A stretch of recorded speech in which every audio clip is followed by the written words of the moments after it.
നമ്മുടെ ഫൊക്കാനയുടെ sports academic ഒരു തുടക്കം കുറിച്ചു. അപ്പോൾ അതിൻ്റെ ഒരു ആദ്യത്തെ പ്രോഗ്രാം ആയിട്ടാണ് ഈ ഫൊക്കാനയുടെ ഒരു ഇന്റർനാഷണൽ ക്രിക്കറ്റ് മത്സരം വരാൻ പോകുന്നത്.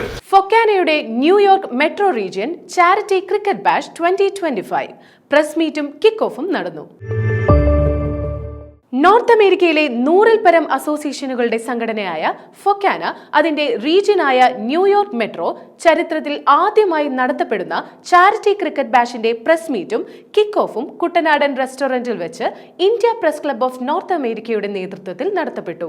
Regional vice president Laji Thomas press മീറ്റിൽ പങ്കെടുത്ത നേതാക്കളെ പരിചയപ്പെടുത്തുകയും സ്വാഗതം ആശംസിക്കുകയും ചെയ്തു. FOKANA president doctor Sajimon Antony press മീറ്റും കിക്ക് ഓഫും ഉദ്ഘാടനം ചെയ്തു. കൂടാതെ regional secretary Don Thomas, treasurer Mathew Thomas, event coordinator Jins Joseph, media coordinator Joel Zachariah, ഫൊക്കാനയുടെ മുതിർന്ന നേതാക്കൾ, പ്രീമിയം സ്പോൺസറായ Thomas Palathra, Leela മാരേറ്റ്, Noah George, ഈവൻ ഗ്രാം Jojo, Agape insurance Roshan Thomas, PSG insurance Preeja Sunny George എന്നിവരും പ്രസ് മീറ്റിൽ പങ്കെടുത്തു. ജൂൺ 21 ശനിയാഴ്ച ക്വീൻസിൽ വെച്ച് നടക്കാനിരിക്കുന്ന ടൂർണമെന്റിന്റെ ഒരുക്കങ്ങൾ അവസാന ഘട്ടത്തിലാണെന്ന് ഭാരവാഹികൾ അറിയിച്ചു. ഈ ന്യൂയോർക്ക് മെട്രോ റീജിയന് നമ്മുടെ ഫൊക്കാനയുടെ സ്പോർട്സ് അക്കാദമിക്ക് ഒരു തുടക്കം കുറിച്ചു. അപ്പോൾ അതിൻ്റെ ഒരു ആദ്യത്തെ പ്രോഗ്രാം ആയിട്ടാണ് ഈ ഫൊക്കാനയുടെ ഒരു ഇന്റർനാഷണൽ ക്രിക്കറ്റ് മത്സരം വരാൻ പോകുന്നത്.